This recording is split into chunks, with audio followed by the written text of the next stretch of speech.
서기관들과 바리새인들이 음행 중에 잡힌 여자를 끌고 와서 가운데 세우고 예수께 말하되 선생이여 이 여자가 간음하다가 현장에서 잡혔나이다. 모세는 율법에 이러한 여자를 돌로 치라 명하였거니와 선생은 어떻게 말하겠나이까. 그들이 이렇게 말함은 고발할 조건을 얻고자 하여 예수를 시험함이로라. 예수께서 몸을 굽히사 손가락으로 땅에 쓰시니 그들이 묻기를 맞이 아니하는지라.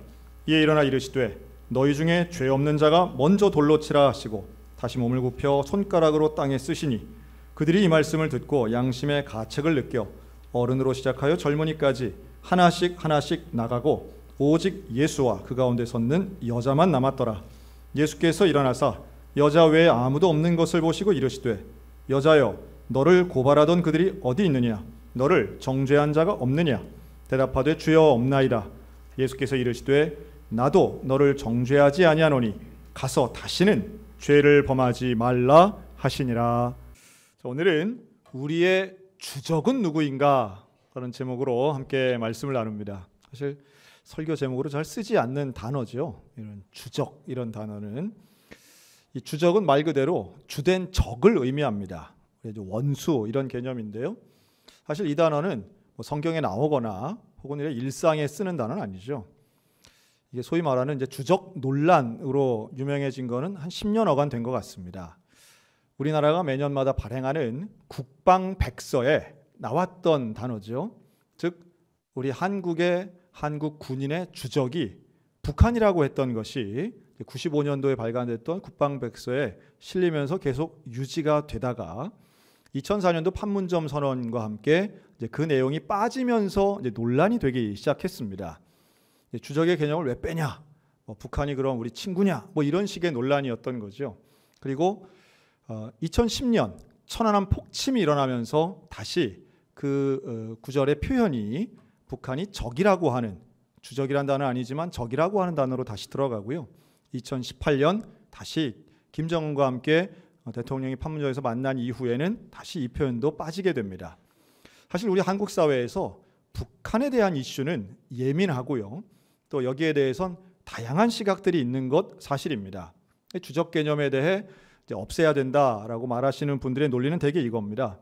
한반도의 평화가 정착하기 위해서는 북한 자극할 필요 없다. 또 세계 어떤 나라를 봐도 자기들의 그런 매뉴얼에 특정한 나라를 이렇게 거론하거나 쓰는 나라가 없다는 거예요. 그러니까 어떤 적은 존재하더라도 그걸 굳이 문서화해서 어떤 분위기를 촉발시킬 이유가 없다.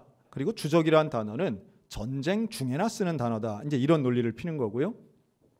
반면 주적의 개념에 대해 있어야 된다 하는 분들은 뭔 소리냐? 지금 우리 군인들이 총을 들고 휴전선 앞에서 지키고 있는 그럼 상대방은 누구냐? 실체가 있는데 왜 부정하느냐라고 하는 거죠. 천안함 폭침이 2010년에 있었지만 바로 작년, 여러분 2020년도에도 이런 위협적인 일들은 참 많이 있었습니다. 대표적으로 6월에 있었던 남북 공동 연락사무소, 여러분 이 건물이 한꺼번에 폭파되는 장면 우리 뉴스에서 보면서 눈을 의심하지 않았습니까? 또 9월 달에는 북한군이 우리나라 민간인을 총으로 쏴 죽이고 바다에서 그 시신을 불태웠던 일도 명백한 일이었습니다.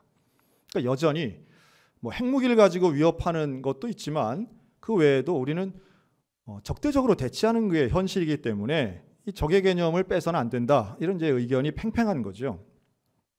그러니까 북한을 향한 다양한 시각이 있는 거 우리가 이게 이제 인정해야 되겠죠. 북한을 어떻게 볼 것인가? 자, 북한을 향한 이런 시각이 있습니다. 우리의 소원은 통일. 이것 좀 학습된 것 같아요. 그런데 반면 지금 현재 20대나 10대들에게 물어보세요. 우리의 소원이 통일이라고 답하는 사람이 몇 명이나 되겠습니까? 현재 우리 대한민국의 젊은 세대에겐 통일은 이렇게 관심의 대상이 아닙니다.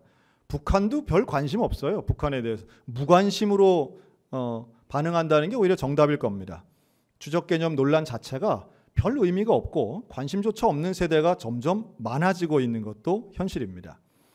오히려 그걸 경제적인 득실로 따져서 통일되면 뭐가 좋으냐? 설득해봐라. 이런 세대가 오히려 지금의 대세라고 볼 수 있겠죠.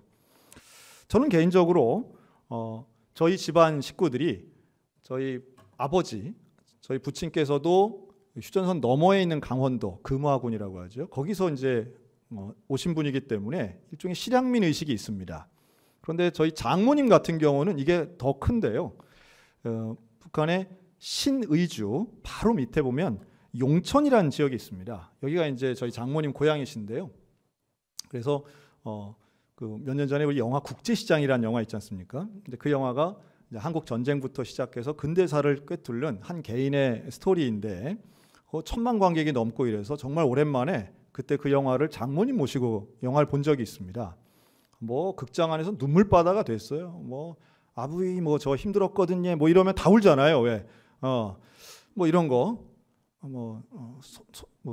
그 여동생 이야기 이런 거 나오면 다 막 우는데, 그런데 너무 신기한 건 이렇게 보니까 저희 장모님 눈물이 되게 많으신 분이에요. 기도만 하면 우시는 분인데 그 영화를 보고는 눈물을 한 방울도 안 흘리시는 거예요. 그래서 저는 속으로 얼마나 슬프면 눈물도 안 나오시는구나. 저렇게 눈물 많으신 분이 이 슬픈 영화를 보는데 눈물을 안 흘리시는구나. 영화 끝나고 이제 물어봤죠. 그랬더니 저희 장모님 하시는 말씀이 그거예요. 내가 고생한 거에 비하면 저건 아무것도 아니라고. 아니 무슨 영화를 실제처럼 만들어야 저렇게 이쁘게 장식하면 어떡하냐고. 일도 공감이 안 된다고 그러시더라고요. 그 영화를 보는 다양한 시선이 있습니다. 그래서 저는 그거 보면서 야, 참 고생들 하셨겠다 그러는데, 경험을 안 한 사람은 감동이 되는데요. 경험한 사람은 저건 뭐 저 다 편안하게 무슨 저렇게 예쁘게 가네. 우리가 얼마나 고생했는데 이러시더라고요. 그러니까 북한을 향해서 보는 시각들, 그런 실향민들 입장에서는 북한은 뭐 원수를 넘어서 나의 유년 시절을 가져가고 나의 가족을 헤어지게 하고 우리의 역사를 인생을 송두리째 앗아간 그런 존재로 미워하게 됩니다.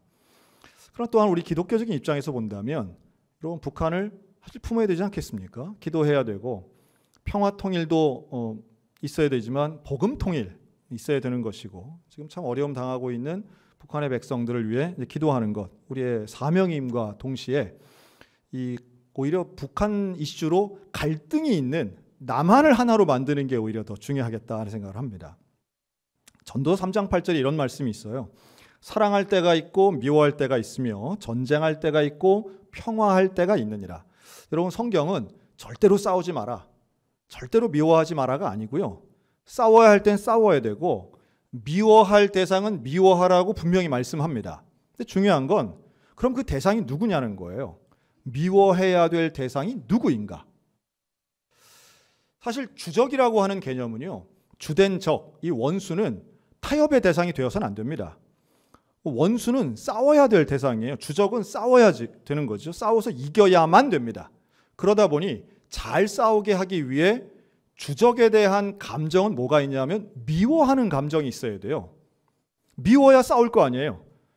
이 싸워야 될 대상을 호감이 있는데 뭐 이렇게 되면 싸울 수가 없잖아요. 그렇기 때문에 사실은 원수를 만들면 그 원수와 잘 싸우게 하기 위해서 미움의 감정을 이 지도자들이 만들기도 합니다. 이게 우리 인류 역사에 나오는 거죠. 그럼 과연 우리가 끝까지 미워해야 되고 싸워야 될 대상이 과연 누굴까? 그게 뭘까? 오늘 그게 이제 오늘 본문의 주제라고 할 수 있습니다. 우리가 좀 미워하는 이 얘기를 하면 제 개인적인 한번 경험을 좀 말씀드리고 싶은데요. 제가 처음으로 이제 전담 사역을 이제 결혼을 해서 저희 큰아이 진호가 정말 아기였을 때입니다. 이제 가서 사택에 이제 사는데요. 저와 제 아내는 뭐 거의 평생을 아파트에서만 살았던 것 같은데 이제 그때 결혼하고 이제 일반 주택에 갔습니다. 참 좋은 집이었어요. 마당도 넓고. 그런데 이제 아기가 있다 보니까 방 안에 침대는 있긴 했는데 그 침대에서 아기가 굴러가지고 떨어질까봐 침대는 비워놓고 밑에 이불 깔고 자던 그런 시절이었어요. 자는데 사실 전 지금도 그렇지만 누우면 전 바로 자거든요. 근데 자는데 제가 아주 이례적으로 소리에 제가 깼습니다. 무슨 소리냐면 사각사각 사각사각 이런 소리가 나는 거예요. 제가 그런 소리에 잘 안 깨는데 소리에 제가 깬 거예요. 근데 깼는데 너무 명확하게 들리는 거예요. 사각사각 사각사각. 이게 무슨 소린가? 끝나질 않고 처음에는 쥐인가? 쥐가 다니나? 그래서 순간 근데 쥐 소리는 아닌 거예요. 그래서 야 이게 뭐가 좀 있긴 한 것 같아서 일어나서 제가 불을 확 켰습니다. 그래서 불을 켰더니 방바닥에서 이만한 바퀴벌레가 불이 확 켜지니까 바락 하고서는 침대 밑으로 이제 들어가는 거예요. 존재는 봤는데 너무 빨라가지고 이거 참 이제 보니까 이제 새벽 한 2시쯤 된 거예요. 야 이거 어떻게 할까? 불을 켜니까 제 아내도 깨고 이랬는데 일단은 자자 너무 피곤하니까 자자 하고 불을 껐어요. 불을 끄고 누웠더니 사각사각 사각사각. 이게 너무 얄밉더라고요. 불을 켰을 때는 조용하게 사락 들어가선 조용하더니만 불을 켜니까 소리를 내는 거예요. 그러니까 이게 그 발로 방바닥을 이렇게 다니는 소리가 들리는 거예요. 순간 여러분들이 보실 때 제가 잘 화를 안 내거든요. 제가 좀 착한 걸로 유명하잖아요. 화 안 내고. 그런데 일단 자다가 깼고 피곤하고 소리가 나는데 저 단전 깊은 데에서부터 분노가 짜증이 막 올라오더라고요. 그래서 야 이거 안 되겠다. 이 소리를 이걸 어떻게 해결을 해야 되겠다. 그리고 다시 이제 불을 켜고 이제 그때는 잠은 이제 다 달아난 거예요. 저걸 잡아야 되겠는데 저걸 어떻게 잡나? 침대 밑에다가 이제 F킬라를 이제 쫙 뿌리고 막 자욱하잖아요. 졸던 분들 다 깨서 참 감사하네요. 자욱하고 이제 F킬라 뿌리고 그랬더니 이게 이제 또 다라락 하더니만 장롱 밑으로 또 들어가는 거예요. 그때부터는 이제 이미 뭐 애는 막 깨가지고 울고 이제 흥분지수는 끝까지 올라간 거예요. 이때부터는 하여튼 널 죽이기까지 내가 어떻게 이제 오늘 새벽기도 안 나가더라도 내가 이걸 잡겠다 하는 마음으로 이제 뭐 장롱을 들 수는 없고 막 이렇게 뭐 어떻게든 낑낑대면서 이걸 한 거예요. 그랬더니 얘가 이제 나와가지고 제법 큰데 결국은 제가 신문지 같은 이런 종이로 해서 막 그때 화락 뛰어가는 놈을 뭐 집어 던졌던 것 같아요. 그 뭐 책 같은 거. 하여튼 성경책이 아니었으리라고 저는 생각하는데 그냥 뭐 손에 잡히는 대로 막 던지면서 어떻게 잡으려고 했어요. 결국은 잡았어요. 그 잡아가지고 이 신문지 종이를 해서 딱 잡았는데 너무 기쁜 거예요. 찬송이 나오더라고요. 찬송이. 그래가지고 이걸 그냥 이렇게 손으로 눌러서 죽이기도 아까워가지고 제가 그걸 마당에 갖고 나가서 발로 밟고 하여튼 하마터면 불로 태울 뻔도 했습니다. 그러고서는 야 마치 그냥 아주 큰 소원이 이루어진 것처럼 그래서 이제 그날 새벽 예배를 가는데 아주 한심하더라고 제가. 야 내가 바퀴벌레 하나 때문에 이렇게까지 흥분하고 이런 열정과 집중력을 가지고 내가 이렇게 노력을 하나. 내가 과연 주의 일을 위해서 이런 열심 내봤나. 그러면서 또 하나 드는 건 내가 이 바퀴벌레를 미워하는 것처럼 내가 내 속에 있는 죄에 대해서 미워해 본 적이 있는가. 내 속에 있는 죄성. 여러분 하나님을 사랑한다는 것은요. 하나님이 좋아하는 걸 좋아하는 것도 들어가지만 하나님이 싫어하는 걸 싫어하는 게 정말 하나님 사랑하는 일인 줄로 믿으시기 바랍니다. 하나님 정말 싫어하시는 게 뭘까? 그게 죄예요. 죄. 하나님 정말로 미워하시는 건 악, 죄 이런 걸 미워하시는데 내가 과연 그걸 미워했나? 그 생각이 드니까요. 아이고 바퀴벌레는 온데간데 없고 그날 새벽에 스스로가 한심하고 하나님 앞에 회개했던 기억이 납니다. 우리가 왜 그런 말 하잖아요. 죄는 미워하되 사람은 미워하지 말라고요. 이게 성경에 나오는 말은 아닙니다. 그냥 말 근사하니까 많이들 쓰는데 의미 자체는 사람 사랑하라는 미워하지 말라는 것에 포인트가 있지만 복음적 시각으로 볼 때는요. 사람을 미워하지 않으려면 명확하게 죄를 미워해야만 사람을 미워하지 않을 수 있습니다.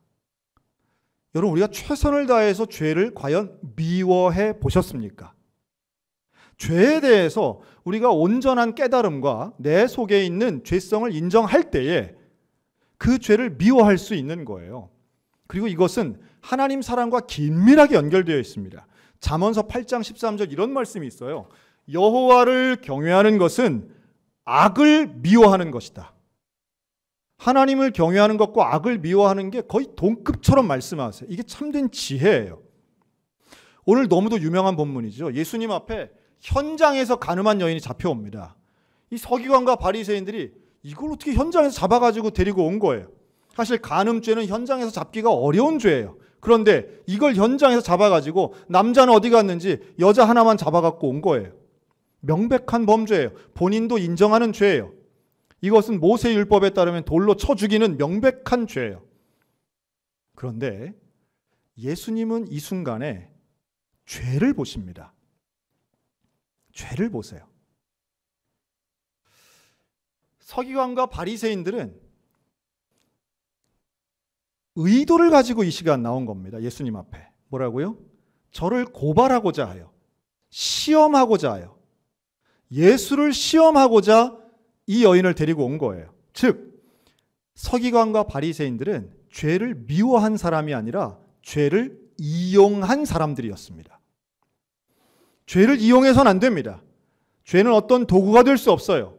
죄는 우리가 피해야 되고 그 모양이라도 제해야 되는 상대이지, 악을 이용해서, 죄를 이용해서 나의 이득이나 나의 기분이나 나의 감정을 채우려고 하는 것, 하나님이 더 싫어하시는 모습이라는 거예요. 예수님이 그걸 간파하시는 거죠. 그래서 그 유명한 말씀, 너희 중에 죄 없는 자가 먼저 돌로 치라고 말씀합니다.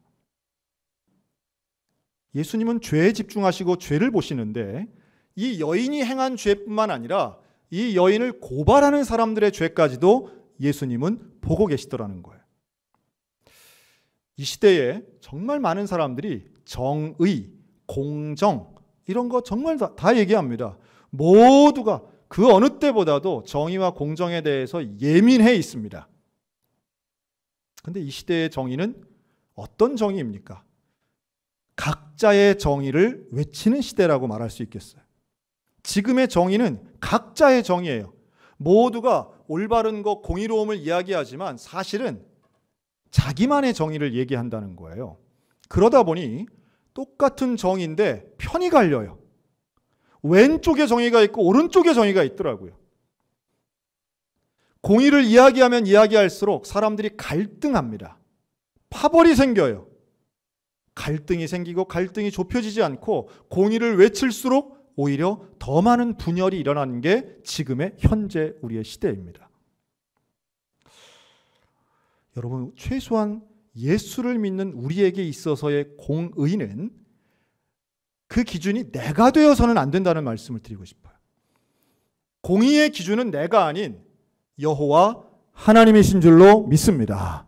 예수 그리스도가 참된 진리고 정의의 기준이 되는 거예요. 그러면 예수가 기준 되기 위해서, 예수가 공의로움이 되기 위해서 우리가 해야 할 일은 무엇인가? 내 속에 있는 죄를 발견해야 됩니다.